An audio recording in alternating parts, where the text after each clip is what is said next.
കാഴ്ചയുടെ ഒത്ത മധ്യത്തിലായി അത്ഭുതങ്ങൾ പ്രവർത്തിക്കുന്ന ഒരു കുരിശുണ്ട്. കുരിയച്ചന്റെ നടയെന്നും ഭ്രാന്തൻ കുരിശെന്നും കൂനം കുരിശെന്നും എന്നിങ്ങനെ പല വിശേഷണങ്ങൾ ഈ ഒരു കുരിശിനുണ്ട്. രാത്രിയെന്നോ പകലെന്നോ ഭേദമില്ലാതെ നിരവധി വിശ്വാസികളാണ് ഇങ്ങോട്ട് വരുന്നത്. നാനാമത വിശ്വാസികൾ ഈ കുരിശിന്റെ അത്ഭുതം തേടി ഇങ്ങോട്ട് എത്തിച്ചേരുന്നു. ഈ ഒരു കുരിശിന്റെ 371 തിരുനാളാണ് ഈ വരുന്ന സെപ്റ്റംബർ 6 മുതൽ 15 വരെ ഇവിടെ നടക്കുന്നത്. ചരിത്രം ഉറങ്ങിക്കിടക്കുന്ന ഈ ഒരു കുരിശിന്റെ കൂടുതൽ വിശേഷങ്ങളിലേക്ക് നമുക്ക് കടക്കാം.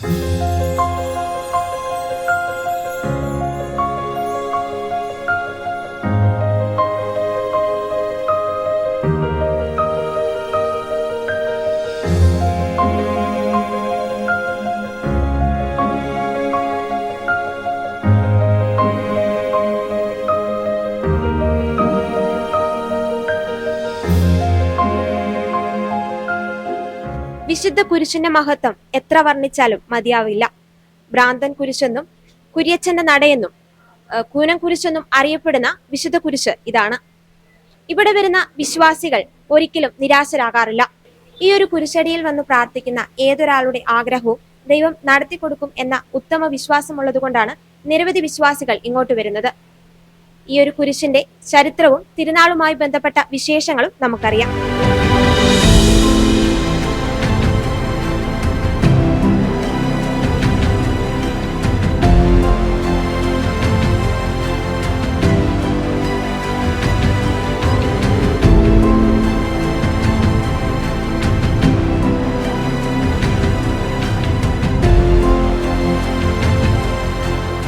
ചരിത്രം ഉറങ്ങിക്കിടക്കുന്ന ഈ ഒരു മണ്ണിലേക്ക് സ്ഥിരമായി വരുന്ന ഒരു അമ്മച്ചിയുണ്ട്.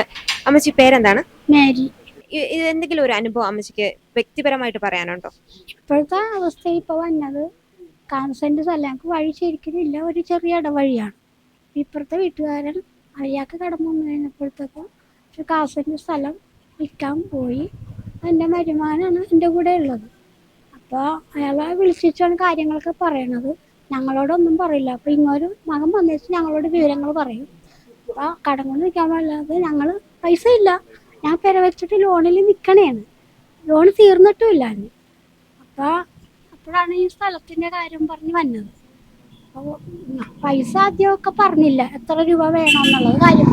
മകനെ വിളിച്ചു കഴിഞ്ഞപ്പോൾ ഞങ്ങളുടെ വഴിയുടെ അവസ്ഥ, ഓട്ടോ ഓടിക്കുന്നുണ്ട്, ആ വണ്ടി ഇടാനുള്ള സ്ഥലവുമില്ല ഞങ്ങൾക്ക്. ഒരു ചെറിയ റോട്ടയിലാണ് ഇടണത്. അതിപ്പോൾ റോഡിൽ നിന്ന് എല്ലാ വണ്ടികളും എടുപ്പിക്കണ കാരണം ഞങ്ങളും കുറേ ബുദ്ധിമുട്ട് സഹിച്ച് എപ്പോഴും ഈശോനോട് പറയുന്നേ ഞങ്ങൾ വണ്ടി അവിടെ കൊണ്ടിടും, ഞങ്ങൾക്ക് ഇടവഴിയാണ്, വണ്ടി കയറില്ല.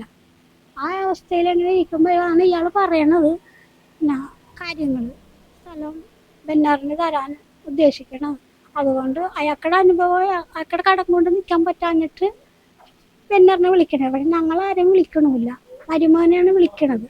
അപ്പോൾ വന്ന് കാര്യം പറയുമ്പോഴാണ് ഞങ്ങൾ ഇത് പറയണതൊക്കെ.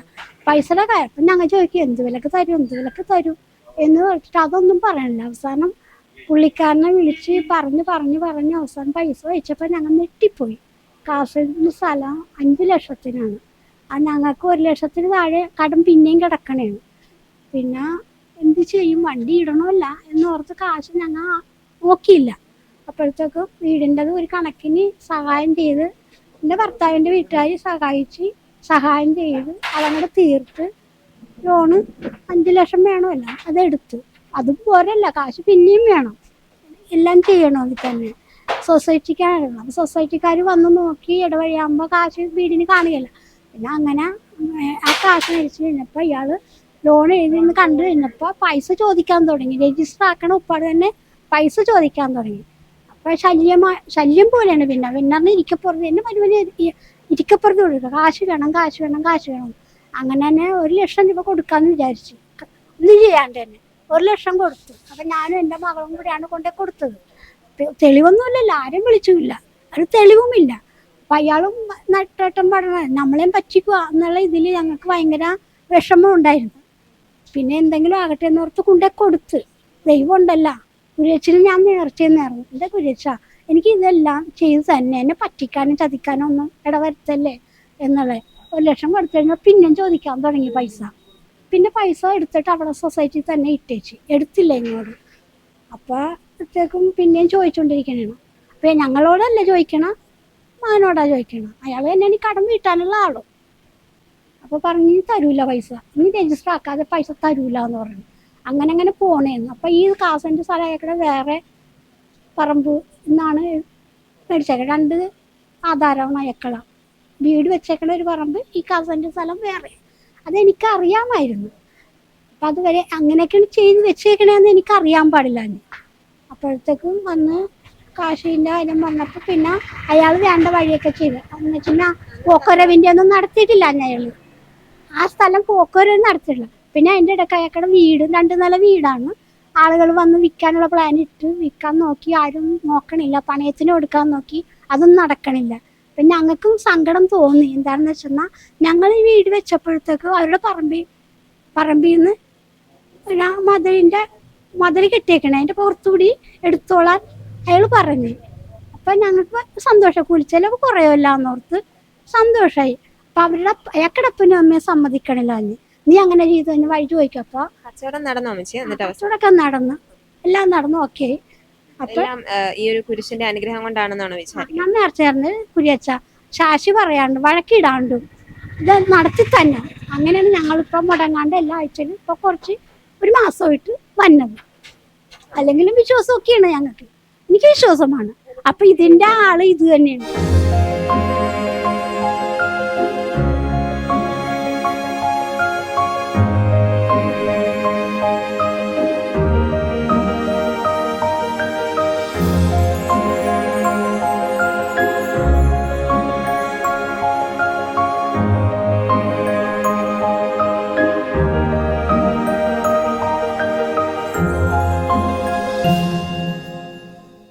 മട്ടാഞ്ചേരിയുടെ ഹൃദയഭാഗത്തുള്ള ജീവമാതാ പള്ളിയിലാണ് ഇപ്പോൾ ഗുഡ്നസ് TV എത്തി നിൽക്കുന്നത്. ഈ ഇടവകയിലെ വികാരിയായ മോൺസിഞ്ഞോർ ആന്റണി തച്ചാറ അച്ഛനാണ് ഇപ്പോൾ നമ്മളോടൊപ്പം ഉള്ളത്. പക്ഷേ ഈ പള്ളിയിലെ തിരുനാള് വരികയാണ്. അതോടൊപ്പം വളരെ ചരിത്രപ്രസിദ്ധമായ പല കഥകളും ഈ ഒരു പള്ളിയുടെ പുറകിലുണ്ട്. എന്തൊക്കെയാണ് ഈ ഒരു പള്ളിയുടെ ചരിത്രം? ഏതൊക്കെ ചരിത്രമാണ് ഈ പള്ളിയുടെ പുറകിൽ ഉറങ്ങിക്കിടക്കുന്നത്? ഈ പള്ളിയോട് ഉറങ്ങിക്കിടക്കുന്ന ചരിത്രം എന്ന് പറയുന്നത് നൂറ്റാണ്ടുകൾക്ക് മുമ്പ്, അതായത് ആദ്യത്തെ പള്ളി എന്ന് പറയുന്നത് AD 800-ലാണ്. അത് തോമ പള്ളി എന്നാണ് അറിയപ്പെടുന്നത്. പണ്ട് കാലങ്ങളിൽ ഈ വിശ്വാസികൾ കുടിയേറിപ്പാർക്കുമ്പോൾ അവരെവിടെ ചെല്ലുന്നുവോ അവിടെ കുരിശ് സ്ഥാപിക്കാറുണ്ട്. നമ്മളിപ്പോൾ ഇവിടെ നിൽക്കുന്ന ഈ പിന്നിലുള്ള ഈ കുരിശെന്ന് പറയുന്നത് പഴയ പള്ളികളൊക്കെ നമ്മളിവിടുത്തെ കൊച്ചി രൂപതയിലല്ല മറ്റുള്ള പള്ളിയിൽ വന്നു കഴിഞ്ഞാൽ ഇതുപോലുള്ള ഒരു കുരിശ് എന്ന് പറയുന്നത് ഓരോ ഇടവകയുടെയും ഒരു ഇടവക തുടങ്ങുന്നതിന് മുമ്പ് ഒരു കുരിശ് സ്ഥാപിക്കാറുണ്ട്. ആ കുരിശിൽ വഴി അവരെന്നും വന്ന് പ്രാർത്ഥിക്കുകയും അങ്ങനെ ജനങ്ങളുടെ എണ്ണം കൂടിക്കഴിഞ്ഞപ്പോഴാണ് ഒരു ഇടവകയായിട്ട് മാറുന്നത്. ഇപ്പോൾ മട്ടാഞ്ചേരിയെ സംബന്ധിച്ചിടത്തോളം ഈ 800-ലെ നമ്മൾ ഒരു ബിസിനസ്മാൻ, ഒരു മാത്തൻ എന്ന് പറഞ്ഞ ഒരു ബിസിനസ്മാൻ കൊടുങ്ങല്ലൂരിൽ നിന്ന് അവരുടെ കച്ചവട സ്ഥലമായ അവിടെ കൊടുങ്ങല്ലൂരിൽ നിന്ന് മട്ടാഞ്ചേരിയിലേക്ക് വരാനുള്ള കാര്യം അക്കാലത്തുണ്ടായ വെള്ളപ്പൊക്കം നിമിത്തം അവിടുത്തെ തുറമുഖത്തിൻ്റെ ആഴം കുറഞ്ഞപ്പോൾ പിന്നെ ഒരു സ്ഥലമുള്ളത് ഈ വൈപ്പിൻ കരയിലുള്ള തുറമുഖമായിരുന്നു, ഇതിന് വടക്കുവശത്തുള്ളത്. അങ്ങനെയാണ് ഈ കച്ചവടക്കാർ, സ്പൈസസിൻ്റെ കച്ചവടക്കാർ മുഴുവനും ഈ കൊച്ചിയുടെ ഈ മട്ടാഞ്ചേരിയുടെ കിഴക്ക് ഭാഗത്തായിട്ടുള്ള സ്ഥലങ്ങൾ മുഴുവൻ ഈ കാണുന്ന കെട്ടിടങ്ങളൊക്കെ അതിൻ്റെ ഗോഡൗണൊക്കെ എന്ന് പറയുന്നത് അത്രയും പഴക്കമുള്ളതാണ്. അവിടെ കച്ചവട സ്ഥലമാണ്. ഈ കൊച്ചിയുടെ പടിഞ്ഞാറ് വശം എന്ന് പറയുന്ന ഫോർട്ട് കൊച്ചി എന്ന് പറയുന്ന റെസിഡൻസ് ഏരിയയും കിഴക്ക് വശം എന്ന് പറയുന്ന ബിസിനസ് ഏരിയയാണ്. അപ്പോൾ അദ്ദേഹം ഈ മാത്തൻ ഇവിടെ കൊടുങ്ങല്ലൂരിൽ നിന്ന് കൊച്ചിയിലേക്ക് ബിസിനസ്സിനായിട്ട് വന്നപ്പോൾ അദ്ദേഹം അവിടെ സ്ഥാപിച്ചിരുന്ന കുരിശ് ഇങ്ങോട്ട് കൊണ്ടുവന്നു. ആ കുരിശാണ് മട്ടാഞ്ചേരിയിലെ കുരിശെന്ന് പറയുന്നത്, അതായത് കൂനം കുരിശ് എന്ന് പറയുന്നത്. ഇതിൻ്റെ ചരിത്രം കുറച്ചുകൂടി പ്രശസ്തി ആർജിച്ചതിൻ്റെ ഒരു കാരണം എന്ന് പറയുന്നത് 1550-ലാണ് ഈ കൂനം കുരിശ് കപ്പേള സ്ഥാപിതമായത്. കാരണം 800-ലെ ഇവിടെ കുരിശ് സ്ഥാപിച്ച് തുടങ്ങി പ്രാർത്ഥിക്കാൻ അങ്ങനെ തുടങ്ങിയ ഒരു കപ്പേള വരുന്നത് ഈ 1550-ലാണ്. 103 വർഷങ്ങൾ കഴിഞ്ഞപ്പോൾ 1653-ലാണ് ഈ കൂനംകുരിശ് സത്യം എന്നുള്ള ആ ചരിത്ര സംഭവം ഈ കുരിശിൻ്റെ നടയിൽ നടന്നത് കാര്യം. അതിന് പല കാരണങ്ങളുണ്ട്. കാരണം എന്ന് വെച്ചാൽ അന്ന് ഇവിടെ ഉണ്ടായിരുന്നവരൊക്കെ അറിയപ്പെടുന്നത് മാർത്തോമ ക്രിസ്ത്യാനികൾ എന്നൊക്കെയാണ് പറയുക. അത് ഏത് വിഭാഗത്തിൽപ്പെട്ടാലും വേറെ ഒന്നുമില്ല, അങ്ങനെ അറിയപ്പെടുന്നുള്ളു. പക്ഷെ അവർക്ക് ഒരു മെത്രാനില്ലായിരുന്നു.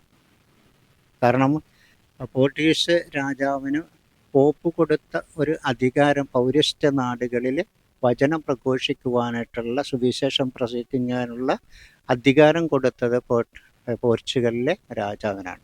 അപ്പോൾ ഏതെല്ലാം രാജ്യങ്ങൾ പുതിയതായിട്ട് കണ്ടുപിടിക്കുന്നുവോ അവിടെയൊക്കെ സുവിശേഷം പ്രഘോഷിക്കാനുള്ള അധികാരം അവർക്ക് കൊടുത്തിരുന്നു.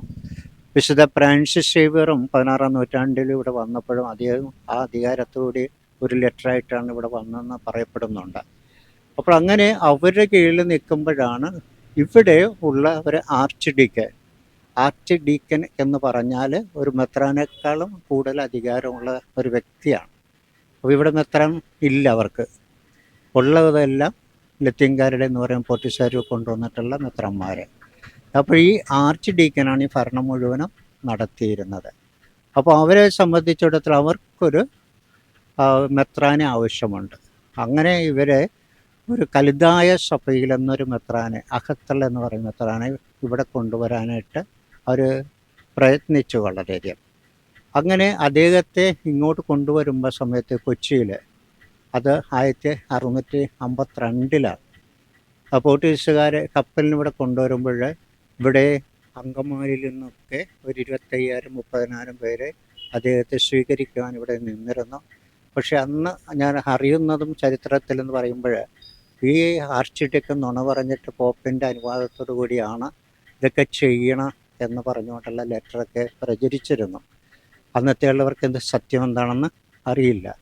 അപ്പോൾ അങ്ങനെയുള്ള സാഹചര്യത്തിൽ ഇവർക്ക് ഒരു മെത്രാനെ കിട്ടിയാൽ ഇവിടെയുള്ള അച്ഛന്മാർ മെത്രാനാക്കുമ്പോൾ സിറിയൻസിനൊക്കെ എല്ലാം ഒരു ഇവിടെ കിട്ടും. പക്ഷെ കിട്ടാതിരുന്നത് കൊണ്ടാണ് കലിതായ സഭയിൽ ഒരു മെത്രാനെ കൊണ്ടുവന്നതും ഇവിടെ വന്നപ്പോൾ പോർട്ടുഗീസുകാർ അംഗീകരിച്ചില്ല. അദ്ദേഹത്തെ ഗോവയിലേക്ക് ഇവിടെ അടുപ്പിക്കാതെ കൊണ്ടുപോയി. അങ്ങനെ ഇവർക്ക് ആ അരിശം കയറിയിട്ട് കൂനംകുരിശിൻ്റെ അടുത്ത് വന്നിട്ട് അവർ സത്യം ചെയ്തതാണ് 1653 പ്രസിദ്ധീകരിച്ചിട്ടുള്ള ആ കൂനംകുരിശ് സത്യം എന്ന് പറയുക. അത് സത്യം എന്ന് പറയുന്നത് ഞങ്ങൾ പോപ്പിനെ, കാരണം പോപ്പിൻ്റെ നേതൃത്വത്തിലാണല്ലോ ഇവിടെ ചുമ്മാരല്ല പോർട്ടുഗീസുകാർ വരിക. അതുകൊണ്ട് അക്കാലങ്ങളിൽ ഈശോസഭ അംഗങ്ങളായിരുന്നു ഇവിടെ ഇവിടുത്തെ മെത്രാന്മാരെയൊക്കെ ഭരിച്ചിരുന്നതും അവരാണ്. അവരുടെ സ്വാധീനം ഉണ്ടായിരുന്നു. അക്കാരണത്താൽ ഇവിടെ വന്നപ്പോൾ അവരെ അനുസരിക്കില്ല, ഈശോസഭ അംഗങ്ങളെ അംഗീകരിക്കില്ല, അതുപോലെ മാർപ്പാപ്പയെ അയച്ചു വിടുന്നവരെ അംഗീകരിക്കുന്നില്ല എന്നുള്ളൊരു പ്രശ്നം ഉണ്ടായിരുന്നു അക്കാലത്ത്. അങ്ങനെയാണ് ഇവിടെയുള്ള കുറച്ച് അച്ഛന്മാരെ ആലങ്ങാട് പള്ളിയിൽ ചെന്നിട്ട് കുറച്ച് അച്ഛന്മാരെ എല്ലാം കൈവച്ചുകൊണ്ട് ഈ ഒരാളെ മെത്രാനായിട്ട് വാഴിച്ച്. വേറെ വഴിയില്ലല്ലോ, അത് ശരിക്കുള്ള നിയമപരമായിട്ടുള്ളതല്ല. അങ്ങനെയാണ് ഇവിടെ ഈ വിഭജനം ഉണ്ടാകുന്നത്. അതിനോടൊപ്പം തന്നെയാണ് ഈ കൂനംകുരിശ് സത്യത്തോടു കൂടിയാണ് നമ്മുടെ കേരളത്തിലൊക്കെ ഇവരുണ്ടല്ലോ യാക്കോബേറ്റുകൾ വരാൻ തുടങ്ങിയത് ഈ 17-ാം നൂറ്റാണ്ടിലാണ്. കാരണം 17-ാം നൂറ്റാണ്ടെന്ന് പറയുമ്പോൾ കൊച്ചിയെ സംബന്ധിച്ചിടത്തോളം വളരെയധികം ഡച്ചുകാരുടെ സ്വാധീനം ഒരു കലിതായ സഭയായിട്ട് അംഗീകരിച്ചു പോയത്.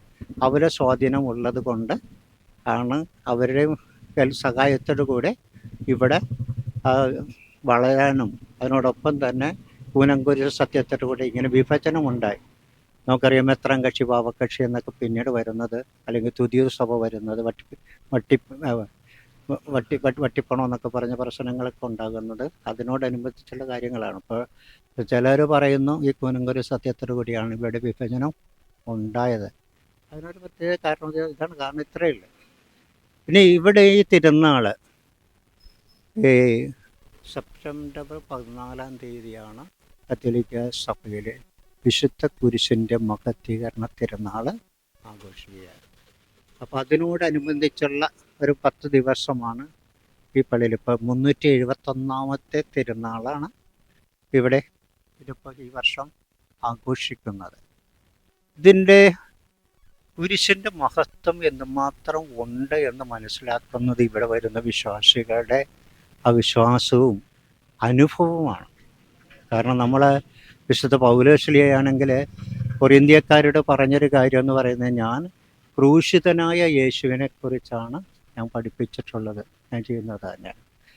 അതാണ് നമ്മൾ പലപ്പോഴും കാണുന്നത്. ഓരോരുത്തരും ഓരോ വിശുദ്ധന്മാരുടെ ജീവിതത്തിൽ ഫ്രാൻസിസ് ഇവരുടെ കയ്യിലാണെങ്കിൽ കുരിശുമായിട്ടാണ്. മിഷണറിമാർ പോകുമ്പോൾ കുരിശാണ്. അപ്പോൾ കുരിശാണ് എല്ലാ രക്ഷയുടെയും പ്രവർത്തനങ്ങളുടെയും ഒരു ഉറവിടം, രക്ഷയുടെ അടയാളം എന്നുള്ളതിൽ ഇവിടെ വരുന്നവർക്ക് ഈ തിരുനാളിന് മാത്രമല്ല, എല്ലാ ദിവസവും വിശ്വാസികളുടെ വരുന്നുണ്ട്. പ്രത്യേകിച്ച് എല്ലാ വെള്ളിയാഴ്ചകളിലും. ഒന്നാം വെള്ളിയാഴ്ചയാണ് ഏറ്റവും കൂടുതൽ വിശ്വാസികൾ രാവിലെ മുതൽ രാത്രി ഒരു 11-12 വരെ ഇവിടെ വരുന്നത്. ഏറ്റവും കൂടുതൽ ഒന്നാം വെള്ളിയാഴ്ചകൾ എല്ലാ മാസവും. പെരുന്നാളിനൊരു പ്രത്യേകത ഇല്ല. അപ്പോഴെല്ലാ വെള്ളിയാഴ്ച എന്ന് പറഞ്ഞ കർത്താവ് മരിച്ച ആ ഒരു ദിവസം ഇവിടെ വന്ന് പ്രാർത്ഥിക്കുമ്പോൾ അവർക്കൊരു ആശ്വാസം കിട്ടുന്നു. പലരും പറയുന്നൊരു കാര്യം, ഞങ്ങൾക്ക് അവിടെ വന്ന് നിശബ്ദതയിൽ ആ കുരിശിൻ്റെ തണലിൽ വന്ന് നിൽക്കുമ്പോൾ, മഹാത്മാഗാന്ധിയും കുരിശിൻ്റെ വത്തിക്കാനിൽ ചെന്നപ്പോൾ കുരിശിൻ്റെ അടുത്ത് വന്ന നാളിൽ പലതും പഠിച്ചത്. അപ്പോൾ അതുപോലെ ഇവിടെ വന്ന് പോകുന്നവർക്ക് ആശ്വാസത്തിൻ്റെ അനുഭവങ്ങളാണ് പറയാനായിട്ടുള്ളത്. ധാരാളം അനുഗ്രഹങ്ങൾ ജാതി മതഭേദമന്യേ എല്ലാവർക്കും ലഭിക്കുന്നുണ്ട്. ജാതിയൊന്നും നോക്കിയിട്ടല്ല. ഞങ്ങളിപ്പോൾ രാത്രിയൊക്കെ ചില വെള്ളിയാഴ്ച ദിവസം വരുമ്പോൾ ധാരാളം മറ്റു മതസ്ഥർ ഇവിടെ വന്ന് അവരുടെ ചോദിക്കുമ്പോൾ ഓരോരുത്തർക്കും ധാരാളം അനുഭവങ്ങൾ, വർഷങ്ങളായിട്ട് അനുഭവങ്ങൾ, അതുകൊണ്ട് മുടങ്ങാതെ വരുന്നവരെ ധാരാളം പേരുണ്ട്. അപ്പോൾ ഈ കുരിശിൻ്റെ മഹത്വം, അതായത് കൂനം കുരിശെന്ന് പറയുന്നത്, ഈ പണ്ട് പറയുമ്പോൾ പോർച്ചുഗീസ് ഭാഷയിൽ ബ്രാൻഡ് എന്ന് പറഞ്ഞെന്നാൽ ഇവിടെയൊക്കെ ഉപയോഗിക്കുമ്പോഴും നമ്മൾ കോറിഡോറാണ്. അപ്പോഴന്ന് ചില ആൾക്കാരുടെ ചരിത്ര പുസ്തകത്തെ കാണുമ്പോൾ ഈ കോറിഡോറിൽ വെച്ച കുരിശ്, ചാപ്പലിനോടുള്ള, അതാണ്ട് ഭ്രാന്തൻ ക്രോച്ച് എന്ന് പറയുന്നത് കുരിശാണ്. പക്ഷേ പിന്നീടാണ് ഈ പേര് ഈ ബ്രാൻഡ് എന്ന് പറഞ്ഞാൽ പോർച്ചുഗീസ് ഭാഷയിൽ ചരിഞ്ഞതെന്നാണ്. അപ്പോഴേ ഇവർ കയറൊക്കെ വെച്ച് കെട്ടിയിട്ടാണല്ലോ സത്യം ചെയ്തത്, കൂനം കുരിശ് സത്യം. അങ്ങനെയാണ് ആ കുരിശ് ചാഞ്ഞെന്ന് പറയുമ്പോൾ പോർച്ചുഗീസുകാർ പറയുമ്പോൾ ആ ചരിഞ്ഞ കുരിശാണ്. ഈ ചരിഞ്ഞ കുരിശാണ് ഇത് ഭ്രാന്തൻ കുരിശ് പറഞ്ഞ് എങ്ങനെ വിശ്വാസ നൂറ്റാണ്ടുകൾ കഴിഞ്ഞപ്പോൾ അത് ഭ്രാന്തൻ കുരിശായിട്ട് മാറി. അത് വിശ്വാസത്തിനെതിരായിട്ട് നിൽക്കുന്നവരാണോ അല്ലെങ്കിൽ അങ്ങനെ പറഞ്ഞ് ലോപിച്ച് അങ്ങനെ ആയിത്തീർന്നതാണ്. അപ്പോൾ അതിനൊന്നും അർത്ഥമില്ല. പക്ഷേ ഇപ്പോഴും വരുമ്പോഴേ ചില ആൾക്കാർ പറയുന്നു, അവന് ഒന്നും കിട്ടിയില്ലെങ്കിൽ അവന് ഭ്രാന്തി പിടിച്ച് പോകണം എന്നുള്ളതാണ്. കർത്താവ് വന്ന അതിനല്ല, രക്ഷപ്പെടുത്താനാണ്. ഭ്രാന്തൊക്കെ ഉണ്ടാക്കാനോ രോഗം ഉണ്ടാക്കാനല്ല, അതെല്ലാം സൗഖ്യം നൽകാനാണ്. അപ്പോൾ ഇതാണ് ഈ ഭ്രാന്ത ക്രോച്ച് എന്ന് പറയുന്ന ചരിഞ്ഞ കുരിശെന്നും പറയാം. കോറിഡോറിൽ നിൽക്കുന്ന കുരിശാണ്. ആ ചരിഞ്ഞത് എങ്ങനെയാണെന്നുള്ളത് ഇപ്പോൾ കാലത്ത് ഇത് വെച്ച് വലിച്ചു കെട്ടിയപ്പോൾ പിടിച്ചുകൊണ്ട് അവരെ ഇതിനെക്കുറിച്ച് സത്യം ചെയ്തെന്നാണ് പറയുന്നത്.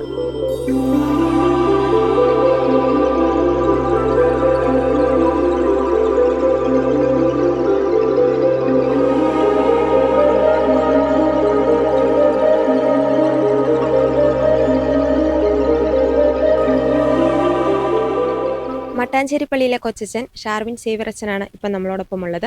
അച്ഛൻ തിരുനാളൊക്കെ വരികയാണ്, അതിനോടനുബന്ധിച്ചുള്ള ഒരുക്കങ്ങൾ നടക്കുകയാണ്. ഇത് ഏതൊക്കെ ദിവസങ്ങളിലാണ് ഈ തിരുനാൾ? നമുക്ക് പ്രധാനമായിട്ടും കുരിശിൻ്റെ മഹത്വീകരണ തിരുനാളാണ്. അപ്പോൾ കുരിശിൻ്റെ മഹത്വീകരണ തിരുനാൾ സഭ ആചരിക്കുക സെപ്റ്റംബർ 14 തീയതിയാണ്. അപ്പോൾ നമ്മൾ തിരുനാളുടെ ആഘോഷിക്കുക സെപ്റ്റംബർ 14 ശേഷമുള്ള ഞായറാഴ്ച. അപ്പോൾ അതിന് മുമ്പുള്ള 10 ദിവസങ്ങൾ. അപ്പോൾ നമുക്ക് ഈ വർഷം 2024 തിരുനാൾ ആരംഭിക്കുക സെപ്റ്റംബർ 6 തീയതി വൈകുന്നേരം, വെള്ളിയാഴ്ചയാണ്, 1-ാം വെള്ളിയാഴ്ചയാണ്. അപ്പോൾ അന്ന് സെപ്റ്റംബർ 6 തീയതി വൈകിട്ട് 6 മണിക്ക് കൊടികയറ്റം. അപ്പോൾ രൂപത അഡ്മിനിസ്ട്രേറ്ററാണ് കൊടികയറ്റുക. അതിനുശേഷം 10 ദിവസവും എല്ലാ ദിവസവും രാവിലെ 10 മണിക്ക് കുർബാന നൊവേനയുമുണ്ട്. അതിനുശേഷം വൈകിട്ട് 6 മണിക്ക് ജപമാല, കുർബാന, നൊവേന. അങ്ങനെ 10 ദിവസങ്ങൾ കഴിഞ്ഞ് 15-ാം തീയതി രാവിലെയാണ്, ഞായറാഴ്ച രാവിലെയാണ് നമുക്ക് പ്രധാന തിരുനാൾ നമ്മൾ ആഘോഷിക്കുക. പിന്നീട് സെപ്റ്റംബർ 22-ാം തീയതി പിറ്റത്തെ ഞായറാഴ്ച 8-ാം ഇടമായിട്ട് നമ്മൾ ആഘോഷിക്കുന്നുണ്ട്. ഈ ഒരു പള്ളിയിൽ തിരുനാളിന് മാത്രമല്ല വെള്ളിയാഴ്ച ദിവസങ്ങളിലും ആൾക്കാർ വരുന്നുണ്ടെന്ന് പറഞ്ഞു. ജനങ്ങളുടെ ഈ ഒരു പള്ളിയിലോട്ടുള്ള വിശ്വാസം എങ്ങനെയാണ് ഈ പള്ളിയിലോട്ട് വരുന്നവർ? ഈ പള്ളിയിൽ നമ്മൾ പൊതുവേ പള്ളി എന്ന് പറയുമ്പോഴത്തേക്കും ക്രിസ്തുമത വിശ്വാസികളാണ് കൂടുതലും വരിക. പക്ഷേ ഇപ്പോൾ ഞാൻ വന്നിട്ട് ഒരു 10 മാസമായിട്ടുള്ളൂ ഈ പള്ളിയിൽ. അപ്പം എൻ്റെ ഓർഡിനേഷൻ കഴിഞ്ഞിട്ട് ഇപ്പോൾ ഏകദേശം 1.5 വർഷമായിട്ടുള്ളൂ. അപ്പോൾ എൻ്റെ 2ാമത്തെ പള്ളിയാണ്. അപ്പോൾ ഇവിടെ വന്നപ്പോഴത്തേക്ക് എനിക്ക് കാണാൻ സാധിച്ചത് ക്രിസ്ത്യാനികളെ പോലെ തന്നെ മറ്റു മതവിശ്വാസികളും കൂടുതലായിട്ട് വരുന്നുണ്ട്. അപ്പോൾ ഇതൊരിക്കലും നമ്മൾ പറഞ്ഞു വരുത്തിക്കുന്നില്ല ആരെയും, മറിച്ച് അവരുടെ വിശ്വാസമാണ്. കാരണം അവരുടെ അനുഭവത്തിൽ നിന്ന് വരിക. ഇപ്പോൾ വരുന്നവർ ഇപ്പോൾ കുമ്പസാരിപ്പിക്കുമ്പോഴാണെങ്കിലും അല്ലെങ്കിൽ സങ്കടങ്ങൾ പറയാൻ വരുന്നവരാണെങ്കിലും പ്രാർത്ഥിക്കാൻ വരുന്നവരാണെങ്കിലും ചിലപ്പോൾ ആദ്യത്തെ ആഴ്ചകൾ വന്ന് പിന്നീട് വന്നത് നന്ദി പറയാൻ വേണ്ടിയിട്ടാണ്. അപ്പോൾ വരുന്ന നല്ലൊരു ശതമാനം ആളുകളും നന്ദി പറയാൻ വേണ്ടിയിട്ട് വന്ന രീതിയിലാണ്. കാരണം അതുകൊണ്ട് തന്നെ ഇപ്പോൾ പല സങ്കടങ്ങളും നമുക്ക് ഇപ്പോൾ ഞാനൊരു പുതിയ അച്ഛന എന്ന രീതിയിൽ വരുമ്പോഴത്തേക്കും എനിക്ക് വ്യക്തിപരമായിട്ട് ആത്മീയമായിട്ടാണെങ്കിലും മറ്റു കാര്യങ്ങളാണെങ്കിലും ഒത്തിരി അനുഭവം ലഭിച്ചിട്ടുണ്ട്. കാരണം ഇവിടുത്തെ ആളുകളുടെ, അതായത് നമ്മുടെ ഇടവകയിലോ അടുത്തുള്ളവരല്ല, ദൂരെ നിന്ന് പോലും ആളുകൾ വരുന്നുണ്ട്. ഒരിക്കലും നമ്മൾ പരസ്യം ചെയ്തിട്ടോ അങ്ങനെ ആളെ കൊണ്ടുവരുന്നതല്ല, മറിച്ച് പറയുന്നവർ. ഇപ്പോൾ ഒരാൾക്ക് അനുഭവം ഉണ്ടാകുമ്പോഴത്തേക്കും അയാൾ അടുത്ത ആളോട് പറയും. അങ്ങനെ പറഞ്ഞു സ്പ്രെഡായി പറഞ്ഞു കേട്ട് ഒരാഴ്ച വന്നു, 2 ആഴ്ച വന്നു. പക്ഷെ പിന്നീട് അവർ 3ാമത്തെ വട്ടം വരുന്നത് അവർക്ക് സ്വന്തം അനുഭവം ഉണ്ടായിട്ടാണ്. അപ്പോൾ പലപ്പോഴും 2-3 വർഷങ്ങളായിട്ട് മുടങ്ങാതെ, അതായത് കൊറോണയ്ക്ക് ശേഷം മുടങ്ങാതെ വരുന്ന ഒത്തിരി പേരുണ്ട് എല്ലാ വെള്ളിയാഴ്ചകളിലും. പ്രധാനമായിട്ടും 1-ാം വെള്ളിയാഴ്ചയാണ് നമുക്ക് പ്രധാന ദിവസമായിട്ട് ആളുകൾ കൂടുന്ന ദിവസം. അന്നേ ദിവസം രാവിലെ 7:15 തൊട്ട് നമുക്ക് രാത്രി 11:30-12 മണി വരെയൊക്കെ നമുക്ക് ഇവിടെ ആളുകൾ വന്നുകൊണ്ടിരിക്കും. അപ്പോൾ നമുക്ക് പ്രധാനമായും 4 കുർബാനയുണ്ട്, നൊവേന, അതുപോലെ തന്നെ പരിശുദ്ധ കുർബാന ആരാധന. അങ്ങനെ ഒട്ടനവധി അനുഭവങ്ങൾ വിശ്വാസികൾ പരസ്പരം പങ്കുവെച്ചുകൊണ്ട് ശേഖരിക്കുന്നുണ്ട്. അതേപോലെ തന്നെ വിശുദ്ധ കുരിശ് എന്ന് പറയുമ്പോഴത്തേക്കും ക്രിസ്തുവിൻ്റെ സഹനത്തിൻ്റെ കുരിശാണ്. അപ്പോൾ പലരും വന്ന് ഈ സഹനം ഇവിടെ പറഞ്ഞ്, സഹനം മാറാനല്ല, മറിച്ച് ആ സഹനം സഹിക്കാനുള്ള കൃപ ലഭിക്കണമെന്നാണ് കൂടുതൽ ആളുകളും പ്രാർത്ഥിക്കുക. അങ്ങനെ വരുമ്പോഴത്തേക്കും സഹനം മാറിയില്ലെങ്കിലും അവർക്കത് കൂടുതൽ നന്നായിട്ട് സ്വീകരിക്കാൻ വേണ്ടിയിട്ട്, കർത്താവിൻ്റെ ഒരു സഹനത്തിൻ്റെ ഭാഗമായിട്ട് ഞാൻ മാറിയല്ലോ എന്ന് മനസ്സിലാക്കാൻ വേണ്ടിയുള്ള ഒരു സാഹചര്യം ഇവിടെ ഒരുക്കുന്നുണ്ടെന്നാണ് എനിക്ക് മനസ്സിലാകുന്നത്. കാരണം ഈ ഒരു എൻ്റെ ഇവിടുത്തെ ഒരു അനുഭവത്തിൽ എനിക്ക് അങ്ങനെയാണ് കിട്ടിയിരിക്കുക. നിരവധി വിശ്വാസികൾ വരുന്നുണ്ട്. അപ്പോൾ ഏതെങ്കിലും ഒരു അനുഭവം, സാക്ഷ്യമോ അച്ഛന് അനുഭവമായിട്ടുണ്ടോ, അല്ലെങ്കിൽ ആരെങ്കിലും പറഞ്ഞു കേട്ടിട്ടുണ്ടോ? അപ്പോൾ അനുഭവം എന്ന് പറയുമ്പോഴത്തേക്കും ഇപ്പോൾ ഇവിടെ ഓരോ വെള്ളിയാഴ്ചയും നമുക്ക് ഒത്തിരി അനുഭവങ്ങൾ വരാറുണ്ട്.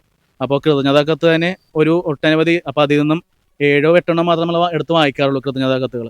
ഇപ്പോൾ എൻ്റെ വ്യക്തിപര അനുഭവം എന്ന് പറയുമ്പോഴത്തേക്കും ഞാൻ വന്ന സമയത്ത് ഒരു കുറച്ച് ദൂരെയാണ് സ്ഥലം, ഞാൻ മറന്നുപോയി. അപ്പോൾ അവിടെ നിന്ന് വന്ന് ഒരുപാട് പ്രശ്നങ്ങളായിട്ട് വന്ന ഒരു വ്യക്തിയാണ്. അതായത് മകൻ വളരെ മദ്യത്തിനും അല്ലെങ്കിൽ മറ്റേ കൂട്ടുകെട്ടുകൾക്കൊക്കെ ആയിട്ട് വളരെ, അതായത് അപ്പനും അമ്മയും ഉള്ള വീട്ടിൽ ഈ മകൻ അമ്മയായിട്ട് സംസാരിക്കില്ല. അതായത് അവൻ തമാശക്ക് അമ്മയ്ക്ക് നേരെ കഴുത്തിൽ കത്തിവെച്ച് ഞാൻ കൊന്നുകളയുമെന്ന രീതിയിൽ സംസാരിച്ചു. പിന്നീട് അമ്മയും അവനും സംസാരിക്കില്ല, അപ്പൻ ഒറ്റപ്പെട്ടു. അങ്ങനെ വളരെ പ്രശ്നമായിട്ടാണ് അവൻ തമാശക്കാ ചെയ്തത്. അപ്പോൾ അമ്മ സംസാരിക്കാതായപ്പോൾ അവനും കുറച്ച് മെൻ്റലി പ്രശ്നമായി. കാരണം എനിക്ക് വീട്ടിൽ എൻ്റെ ആവശ്യമില്ല. അങ്ങനെ വന്ന് അപ്പോൾ അപ്പനാണ് ഇവിടെ വരാൻ തുടങ്ങിയത്. അപ്പോൾ അപ്പച്ചൻ വന്നിട്ട് എൻ്റെ അടുത്ത് കുറേ പറഞ്ഞു, അച്ഛാ ഇങ്ങനെയാണ് കാര്യം. അപ്പോൾ ഇപ്പം ആരുടെ ഭാഗത്ത് നിൽക്കണം അപ്പച്ചനും സംശയമാണ്. അപ്പോഴത്തേക്കും അപ്പച്ചൻ, ഞാൻ പറഞ്ഞു ചേട്ടൻ പ്രാർത്ഥിക്കുക, നമുക്ക് പ്രാർത്ഥനയിൽ പരിഹരിക്കാൻ പറ്റൊന്നുമില്ലല്ലോ. അപ്പോൾ അങ്ങനെ വന്നപ്പോഴത്തേക്കും ഒരു മാസം കഴിഞ്ഞപ്പോഴത്തേക്കും അപ്പച്ചൻ തിരിച്ചു വന്നു. അപ്പോൾ ചോദിച്ചു അച്ഛൻ എന്നെ മനസ്സിലായെന്ന് വെച്ചാൽ. അപ്പോൾ നമുക്ക് എല്ലാ ആഴ്ചയും കാണുന്നതുകൊണ്ട് അത്ര അങ്ങോട്ട് പരിചയം. അപ്പോൾ പറഞ്ഞപ്പോൾ മനസ്സിലായി ഇങ്ങനെ സംഭവമാണ്. അപ്പോൾ പറഞ്ഞു അച്ഛാ, ഞാൻ ഇവിടുത്തെ എണ്ണ കൊണ്ടുപോയിട്ട് എൻ്റെ മോൻ അറിയാതെ തന്നെ അവൻ്റെ ഭക്ഷണത്തിൽ ഇട്ട് കൊടുത്തായിരുന്നു. അപ്പം അങ്ങനെ വന്നപ്പോഴത്തേക്കും അവന് മാറ്റം ഉണ്ടായി. ഇപ്പോൾ എൻ്റെ ഭാര്യയ്ക്കും പ്രശ്നമായിരുന്നു. മീൻസ് അമ്മക്കും ഇവൻ ഈ കഴുത്തിൽ കത്തി വെച്ചതിൻ്റെ ഒരു പേടിയും, അല്ലെങ്കിൽ എൻ്റെ മകൻ ഞാൻ പത്രത്തിൽ വായിക്കുന്ന പോലെയൊക്കെ എന്തെങ്കിലും ചെയ്യുന്ന പേടി അമ്മക്കുണ്ടായിരുന്നു. അപ്പോൾ പതുക്കെ ഇവൻ കുറച്ചും കൂടി നോർമലാകാൻ തുടങ്ങി, വീട്ടിലേക്ക് വന്നു. അങ്ങനെ വന്നപ്പോഴത്തേക്കും ആ ചേട്ടമ്പൻ അനുഭവം എന്ന് പറയുന്നത്, ഞാൻ പ്രാർത്ഥിച്ച് തുടങ്ങിയപ്പോൾ എനിക്ക് ഒരു വിശ്വാസമൊന്നും ഇല്ലായിരുന്നു. പക്ഷേ വീട്ടിലെ മാറ്റങ്ങൾ കണ്ടപ്പോഴത്തേക്കും ആ വിശ്വാസം എനിക്ക് കൂടുതൽ ഉറച്ചു. അപ്പോൾ അതുകൊണ്ട് തന്നെ ഇപ്പോൾ അമ്മയും മോനും സംസാരിക്കുന്നുണ്ട്, ഒന്നിച്ച് 3 പേരും ഭക്ഷണം കഴിക്കുന്നുണ്ട്, അവൻ പ്രാർത്ഥനയ്ക്ക് വരാൻ തുടങ്ങിയിട്ടുണ്ട്. അങ്ങനെ അനുഭവം പറയുന്നു. അപ്പോൾ ഇത് എനിക്ക് വളരെ ഞാൻ വന്ന ശേഷം എനിക്ക് കിട്ടിയ ഏറ്റവും നല്ലൊരു അനുഭവമായിട്ട് എനിക്ക് തോന്നുന്നുണ്ട്.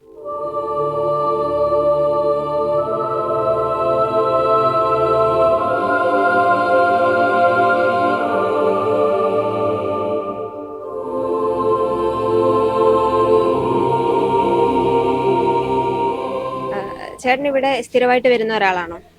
ഞാൻ എല്ലാ ദിവസവും വരും. ഈ ഒരു ഇടവകയിലാണോ, ഈ ഒരു കൂനംകുരിശ് പള്ളിയുടെ ഇടവക അംഗമാണോ? അല്ല, ഞാൻ വേറൊരു ഇടവക അംഗമാണ്, ഇമ്മാനുവൽ ചർച്ച് ഇടവക അംഗമാണ്. നിരവധി അത്ഭുതങ്ങൾ പ്രവർത്തിക്കുന്ന ഒരു പള്ളി, ഒരു കുരിശടിയാണ് ഇവിടെ. നിരവധി വിശ്വാസികൾ വരുന്നുണ്ട്. എന്തെങ്കിലും വ്യക്തിപരമായ അനുഭവം ഈ ഒരു കുരിശുമായിട്ട് ബന്ധപ്പെടുത്തി പറയാൻ പറ്റുമോ? പ്രതിസന്ധി ഘട്ടങ്ങളിൽ ഇവിടെ വന്ന് നമ്മൾ പ്രാർത്ഥിച്ചു കഴിഞ്ഞാൽ അത് നമുക്ക് കിട്ടും എന്നുള്ളൊരു അനുഭവമുള്ള ആളാണ്. ഷാജി ചേട്ടനെ സംബന്ധിച്ചിടത്തോളം കുരിശടിയുമായിട്ട് കുടുംബ പാരമ്പര്യമായി ബന്ധമുണ്ട്. എന്താണ് ചേട്ടന്റെ ചരിത്രപരമായി ബന്ധം നോക്കുവാണെങ്കിൽ ഈ ഒരു പള്ളിയുമായിട്ട് എന്ത് ബന്ധമാണ് ചേട്ടനുള്ളത്? ഞങ്ങള് അപ്പൂപ്പന്മാരായിട്ടുള്ള ബന്ധമാണ്. കാരണന്മാരായിട്ട് ഇവിടെ പാരമ്പര്യമായിട്ട് ഇവിടെ ഞങ്ങൾ ഈ കുരിശടി ഞങ്ങളെ നോക്കിക്കൊണ്ടിരിക്കുക. ഇവിടുത്തെ കാര്യങ്ങളൊക്കെ ഞങ്ങളെ നോക്കിക്കൊണ്ടിരിക്കുക. കൊച്ചി രൂപതയുടെ കീഴിലാണ് പള്ളി നിൽക്കുന്നത്. പണ്ട് കുഞ്ഞുകുരി സത്യ നടന്നതിന് ശേഷം ഇത് കൊച്ചി രൂപതയുടെ കീഴിലായത്. അതിനുശേഷം ഞങ്ങളെ നോക്കിക്കൊണ്ടിരിക്കണം. പിന്നെ ഇവിടെ വെള്ളിയാഴ്ച ദിവസമാണ് ഇവിടെ പ്രധാനപ്പെട്ട ദിവസം. വെള്ളിയാഴ്ച ദിവസമാണ് കുരിശിൻ്റെ ദിവസമായിട്ട് പ്രധാന വെള്ളിയാഴ്ചയാണ്. അപ്പോൾ ആ വെള്ളിയാഴ്ച ദിവസങ്ങളിൽ ഒരുപാട് അനുഭവങ്ങളുള്ള ആൾക്കാരെ ഞാൻ കാണാറുണ്ട്. കളവേഴ്സുകളും അങ്ങനെ പലതും. എനിക്ക് ഒരുപാട് അനുഭവങ്ങൾ ഉണ്ടായിട്ടുണ്ട് വെള്ളിയാഴ്ച ദിവസങ്ങളിൽ. അപ്പം ഞാൻ തന്നെ സ്ഥലത്തേക്ക് ഒരു കല്യാണം വീട്ടിൽ പോയി ചെന്നപ്പോൾ ഇവിടെ മുമ്പിരുന്ന ഒരു അച്ഛൻ്റെ അനിയൻ്റെ കല്യാണത്തിൽ പോകാം. അപ്പോൾ അവിടെ വെച്ചിട്ട് ഒരു ഫാമിലിയുടെ മാല പോയി അവിടെ പള്ളിയിൽ വെച്ചിട്ട്. അപ്പോൾ അവിടെ ഞാൻ നോക്കിയപ്പോൾ ആ ഫാമിലി കണ്ണീരോടെ പറഞ്ഞു, കുരിശ എൻ്റെ മാല പോയി എത്രയും പെട്ടെന്ന് കിട്ടണമെന്ന് കരഞ്ഞുകൊണ്ടിരിക്കുകയാണ്. അപ്പം ഞാനത് കേട്ടിട്ട് ഇങ്ങനെ പോന്ന് കല്യാണ വീടിൻ്റെ ഹോളിൽ ചെന്നപ്പോൾ എൻ്റെ കണ്ണിൽ ആ മാല കിടക്കുന്നുണ്ട്. അപ്പോൾ ഞാൻ ആ പള്ളിയിൽ അവരെ വിളിച്ച് വന്നിട്ട് നിങ്ങളുടെ മാല ഇന്ന സ്ഥലത്ത് കിടക്കുന്നുണ്ട്, പാന്ന് വിളിച്ച് ആ മാല കൊടുത്ത്. ഞാൻ അത് കഴിഞ്ഞ് കല്യാണം കഴിഞ്ഞ് ഇവിടെ വൈകുന്നേരം വന്നപ്പോൾ അവർ ഇവിടെ തിരിയെത്തിക്കാൻ വേണ്ടി വന്നിട്ട് അങ്ങനെ അനുഭവം എനിക്കുണ്ടായിട്ടുണ്ട്. അങ്ങനെ ഒരുപാട് അനുഭവങ്ങൾ ഇവിടെ വന്ന് തിരിയെത്തിച്ച് പോയി. പിറ്റേ ആഴ്ച അവർ സന്തോഷത്തോടെ ഒന്ന് കാണാൻ കണ്ണീരോടെ ഒന്ന് പോകും. പിറ്റേ ആഴ്ച അവർ സന്തോഷത്തോടെ വന്ന് പോകാറുണ്ട്. അങ്ങനെ ഒരുപാട് വെള്ളിയാഴ്ച ഒരുപാട് ആൾക്കാരെ കാണാറുണ്ട് സ്ഥിരമായിട്ട്. വിശുദ്ധ കുരിശിന്റെ 371 തിരുനാൾ മഹോത്സവം ഇവിടെ നടക്കാൻ പോവുകയാണ്. ഈ ഒരു ഇടവകയുടെ കൺവീനർ ആയിട്ടുള്ള ജോസഫ് പ്രവീൺ ചേട്ടൻ ഇപ്പൊ നമ്മളോടൊപ്പമുണ്ട്. ചേട്ടൻ, എന്തൊക്കെ ഒരുക്കങ്ങളാണ് ഇതിന്റെ ഭാഗമായിട്ട് ഈ ഒരു കുരിശടിയിൽ നടക്കുന്നത്? നമുക്ക് ഇവിടെ എല്ലാ വെള്ളിയാഴ്ചകളിലും നാനാജാതി മതസ്ഥര് വളരെ അനേകം ആളുകൾ വന്നു പോകുന്നൊരു ദേവാലയമാണിത്. നമ്മുടെ മട്ടാഞ്ചേരി ജീവമാതാ പള്ളിയുടെ കീഴിലുള്ള ഒരു സബ്സ്റ്റേഷൻ കൂടിയാണിത്. അവിടെ ഒന്നാം വെള്ളിയാഴ്ചയാണ് ഏറ്റവും കൂടുതൽ ആളുകൾ വന്നു പോകുന്നത്. കൂടാതെ മറ്റുള്ള വെള്ളിയാഴ്ചകളിലും അനേകം വിശ്വാസികൾ നാനാജാതി മതസ്ഥർ എല്ലാവരും ഒരുപാട് രാത്രി വരെ ഇവിടെ വന്നു പോയിരിക്കുന്ന ഒരു പള്ളിയാണിത്.